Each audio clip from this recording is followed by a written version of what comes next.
Lo dijo en la primera hora. 7 de la mañana con 12 minutos, amigos, avanzamos con más y empezamos a esta hora ya con nuestras entrevistas. Más adelante Fabricio Vela estará uniéndose a este espacio luego de esta transmisión que tuvo lugar desde el sector de La Gasca en el norte de la capital, en el norte de Quito.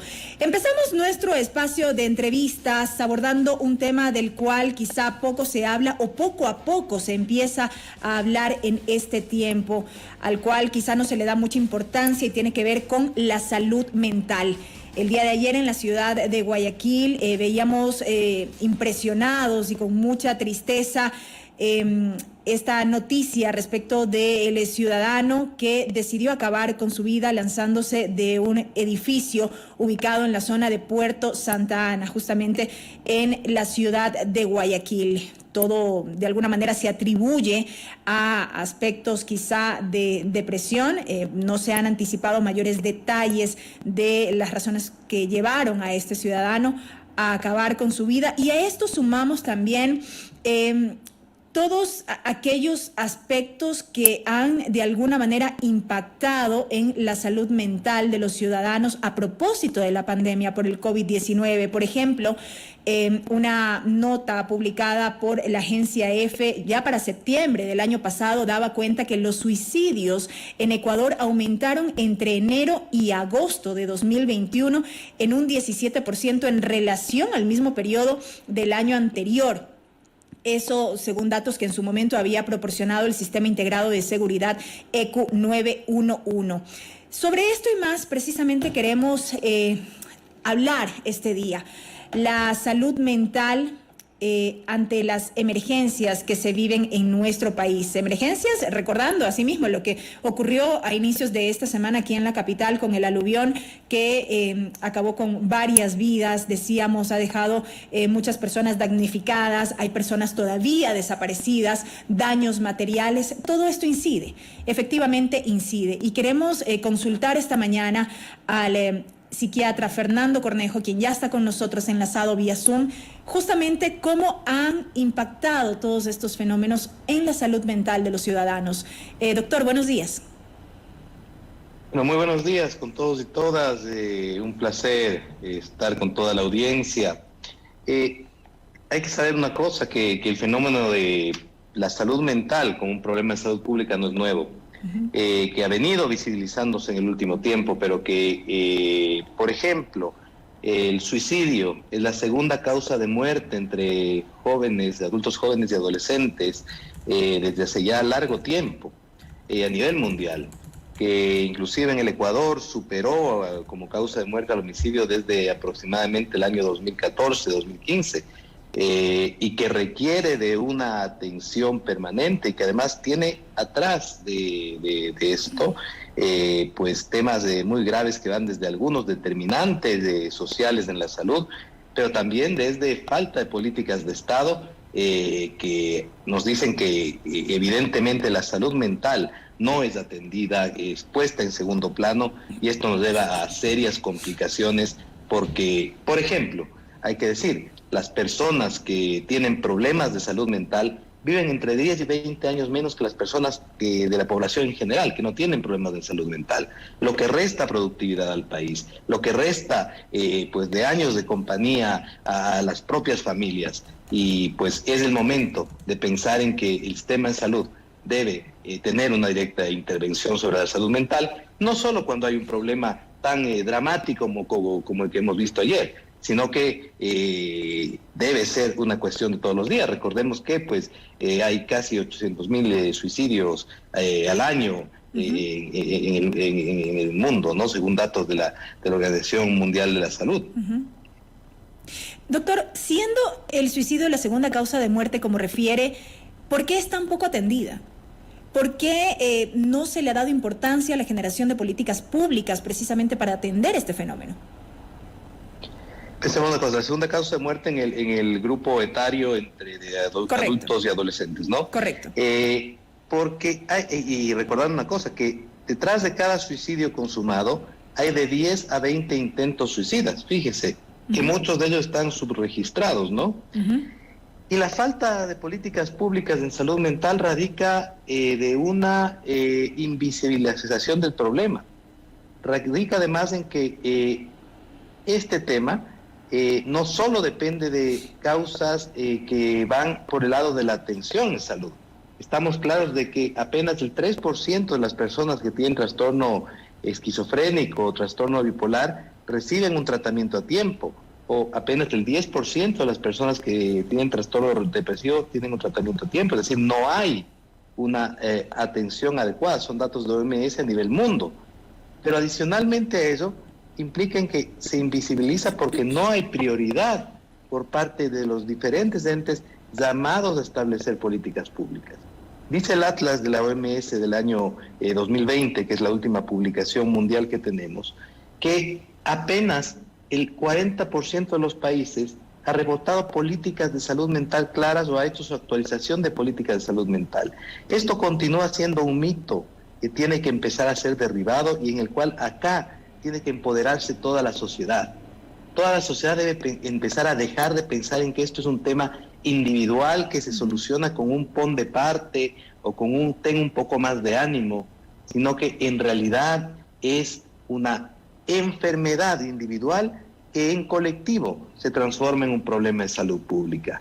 Y a partir de eso, la sociedad empoderada puede empezar a exigir soluciones a un Estado que necesariamente tiene que estar presente. ¿Constituye un problema de salud pública? ¿Hay ausencia de políticas que atiendan de manera radical esta enfermedad, lo que tiene que ver con salud mental? Y eso deriva en lo caro que resulta, de manera particular, atender estos temas. Por ejemplo, yo retuiteaba ayer un tuit de alguien que decía que resulta muy caro acudir a un especialista porque, claro, son varias sesiones, son terapias, y eso hace que la gente se desanime y entonces no busque una solución. Por supuesto, cuando hablamos de sistemas de salud fragmentados y casi privatizados, lo que encontramos es que la salud mental se transforma en un lujo. Pensemos que para el año 2017 habían apenas 75 psiquiatras distribuidos pues en todo el sistema de salud del Ministerio de Salud Pública a nivel nacional, y que bajaron para el año 2018. Luego pensemos adicionalmente todos los despidos que hubo pues del personal de salud, inclusive en año de pandemia, y que esto nos llevó a que además estos psiquiatras que estaban distribuidos están a nivel hospitalario solamente, es decir, no estaban en la comunidad donde deberían estar, y que adicionalmente a ello pues estaban concentrados en Guayaquil, en la zona pues 8, y en Quito, en la zona 9. Esto nos debe hablar de grandes desigualdades, ¿no es cierto? Esto nos debe a pensar que en muchas provincias de nuestro país tener tan solo el acceso a salud mental se constituye en un mito. Nos debe pensar además en que no hay las políticas para formar el número suficiente de especialistas. Hoy por hoy en el Ecuador, el único posgrado que está ofreciendo, la única universidad que está ofreciendo formación de nuevos estudiantes, nuevos profesionales en salud mental, es la universidad, el posgrado que yo dirijo en la Universidad UTE, y esto implica que no hay los suficientes estímulos como becas, por ejemplo, para que los estudiantes puedan pues llegar a ser profesionales de salud mental, y la brecha se va incrementando por el envejecimiento y la jubilación de los diversos pues, profesionales. Y esto nos deja un mensaje importante. La OMS ha dicho desde hace algún tiempo ya, no hay salud sin salud mental, pero tenemos que pasar del dicho, que es sumamente claro, que es muy concreto, a acciones concretas y sostenidas que nos deben a concretar políticas públicas que son urgentes, porque si no, nosotros vamos a enternecernos, vamos a entristecernos, y otros van a actuar con muchísimo morbo al estar viendo lo que para los profesionales de la salud mental es un tema del día a día, que es encontrarnos personas que no pueden siquiera acceder al servicio de salud. El problema es que, como digo siempre, a veces nos quedamos en el mero discurso y en las buenas intenciones y poco o nada se hace para poder ejecutarlo? Dialogamos con el médico psiquiatra Fernando Cornejo a propósito de la salud mental ante las emergencias que vive el Ecuador. Doctor, yo le quiero consultar y concentrarnos un poco en lo que ha sido el impacto de la pandemia como tal en temas de salud mental en nuestro país. Bueno, que el tema es bastante complejo. Datos mundiales nos dicen que, por ejemplo, la depresión se ha triplicado en la presentación del número de casos en estos 2 años de pandemia. Ya se sabía que para el año 2020, antes de la pandemia, estaba proyectado que sea la primera causa de baja laboral. Imagínese usted con triplicarse el número de casos y, como hemos dicho antes, sin atención. Esto acompañado adicionalmente al incremento del consumo de sustancias tóxicas, legales o ilegales, principalmente alcohol, porque se presenta mucha ansiedad y esto pues se presenta como un escape para mitigar un poco la ansiedad, el incremento del consumo de medicamentos controlados. Adicionalmente a ello, presencia de otras enfermedades como ansiedad y depresión. Y adicionalmente a ello, pues un tema que es sumamente complejo como la presencia de las secuelas psiquiátricas de post-COVID. Esto hace que tengamos un grupo de personas que están en la necesaria espera de ser atendidos, que requieren de un sistema de salud que esté pendiente de ellos, que van a demandar pues no solo tratamiento farmacológico, sino tratamiento no farmacológico, y que necesitan urgentemente de una respuesta y además de redes de contención para evitar tragedias como las que hemos visto en estos últimos tiempos.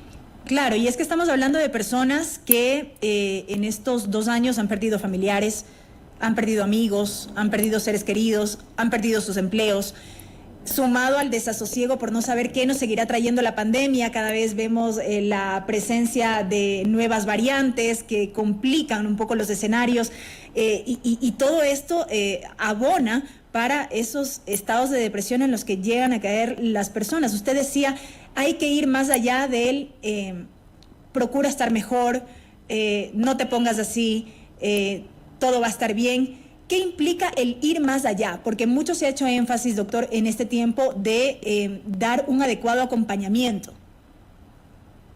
El ir más allá implica necesariamente el eliminar las barreras de acceso para los servicios de salud mental. Uh-huh. Una de las claves de los planteamientos de todas las directrices internacionales en cuanto a reducir la mortalidad y la morbilidad en cuanto a problemas de salud mental implica el que haya la atención adecuada, que haya la construcción de servicios a futuro y que las políticas de salud mental sean transversales a todas las políticas de salud.